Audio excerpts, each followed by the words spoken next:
you're managing $100 million, you can see like billions of dollars floating around the industry. Me and Wilfred raised the first $2 million of AudioMob, making less than $1 a month.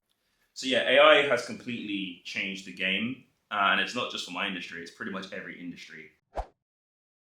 I'm Christian, I'm the co-founder and CEO of AudioMob, and we invented in-game and in-app audio advertising. What that means is, let's say you've got a mobile game, racing a car, you crash the car, an annoying video ad pops up, makes you wait 40 to 45 seconds to start the game again. With us, an audio ad plays out of the car's radio and you can keep driving. So it's like a way less intrusive mechanism. And now we've expanded outside of games, in general apps. We're going into like all kinds of things that I can't actually talk about right now. Oh, wow. And we now reach over 1 billion people across 100 countries. Wow, 1 billion people is crazy. Even like taking a step back, where did the idea of AudioMob come from? Yeah, so I was a scientist at Facebook. So I was in the marketing science division. And I would code different tests and figure out how to move someone along a purchase funnel. Basically to buy more things, right? That's what these advertising companies do. And before that, I managed about $100 million at Google, which sounds like a lot. It was like a drop in the ocean, actually, compared to some others. Okay. But yeah, I did that. And I'm a massive gamer. So outside of work, I play games, and I decided, let me do something a bit more productive, even though I still play a little bit of games. And I started coding my own mobile games. I'm also a massive fan of jazzy hip hop. So I don't know if you know like Jay Dilla or all the old Tribe, etc. And I produce music like that and stream it into the games. So I had like gaming, advertising, and music kind of audio knowledge. And then I met my co-founder, Wilfred Obeng. He's the CTO and co-founder. He works at Google as an engineer, JP Morgan, Goldman Sachs. And when we teamed up, we thought audio ads was an obvious thing to do to monetize my games instead of video. So it was like a happy accident. Yeah, so that was like a gap that you saw. So it was like a gap you saw in the market whilst sort of working somewhere else, and then I mean, when you're managing $100 million, you can see like billions of dollars floating around the industry, right? And we're thinking, okay, we know gaming's like worth billions of dollars. Yeah. Advertising is. Yeah. Audio is. So if you link the two, take a cut, you've probably got the semblance of $1 billion idea. Wow. That's the first part of the investment pitch, actually. But yeah. Did you have influences in your life that was like entrepreneurial that made you say, "Oh wow, I can actually go down this route"? Or it's good to. That is a very good question. Yeah. So I'll go back before the age of 10, right? So growing up, so my dad, great influence. He built most of the banking systems, the back-end banking systems for most banks in the UK. This is like his come up in the 80s and 90s. So I always had him as a successful figure.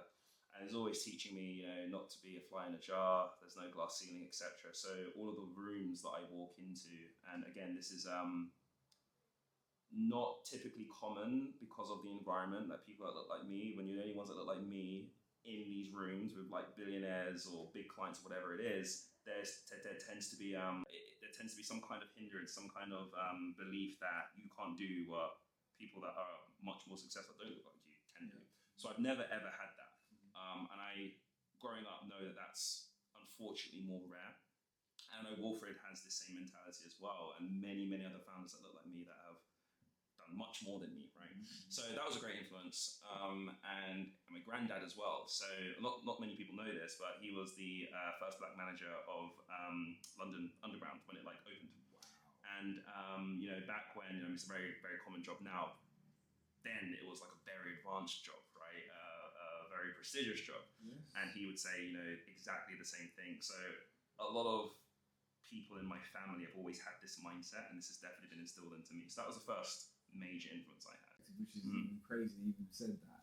I wouldn't have known that as well, to be honest. Not many people do, actually. Yeah, that's even quite interesting. But then also, were there any early signs in terms of like that you had an entrepreneurial mindset? I've always wondered when I tell this story if outside of my close friends, other people that I went to school with, they'll hear this, right? But when I was in sixth form college, I basically failed all of my A-levels. It was like, if I don't change my mindset, I'm going to be living with my mum until I'm like 50 kind of thing, right? Like that's literally the thought I had.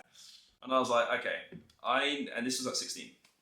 And I remember specifically thinking, I need to become smarter if I'm going to make anything of myself. And this was just when I was concentrating on grades, let alone the difficulties of, life, right? Financially. And I retook all of my A-levels when I was like 17 and 18. So I took like 2 years worth of A-levels in 1 year, and I managed to just get into university. But I knew I was a practical learner.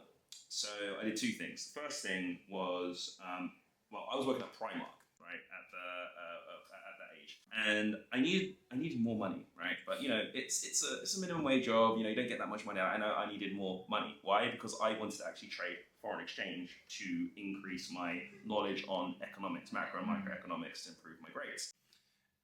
So what I did was I used to go to these when I was 16, 17, like these under 18 kind of social events, right?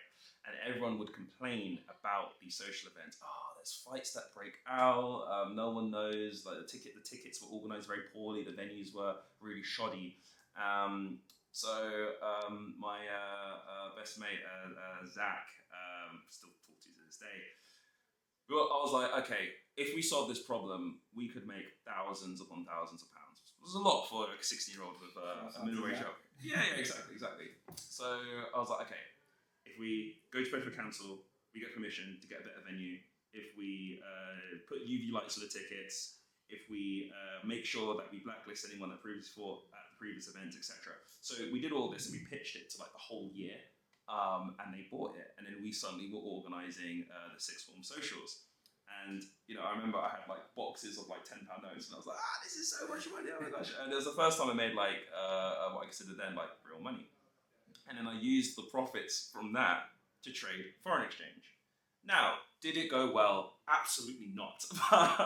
but I learned a lot from that experience, and it definitely improved my grades, and it instilled something in me in terms of, if I could make this little business, I wonder what else I could do, and that really set me off.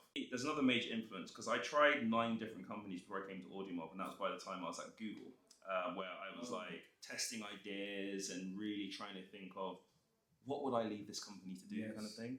But there were some other very major influences before that. One of which was, as I mentioned, failed all my A-levels, right?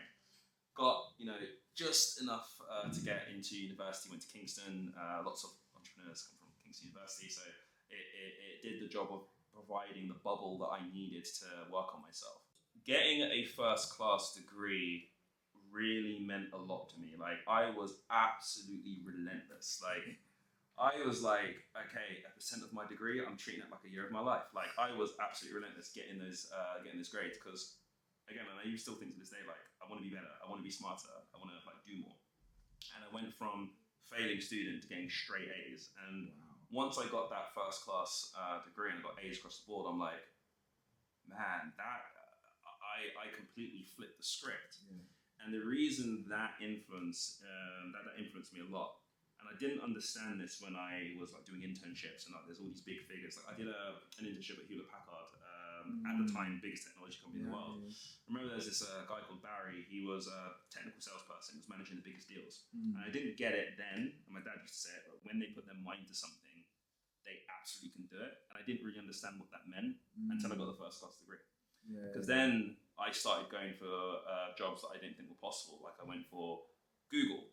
Got that job, and then when I got into Google, I was like, what is the hardest thing I could do that I know I'll need if I ever want to be an entrepreneur? Teach myself to code, so I can talk to engineers and persuade them to join my vision. So I learned to code my own video games. And outside of work, rather than play games, watch Netflix, I was coding games.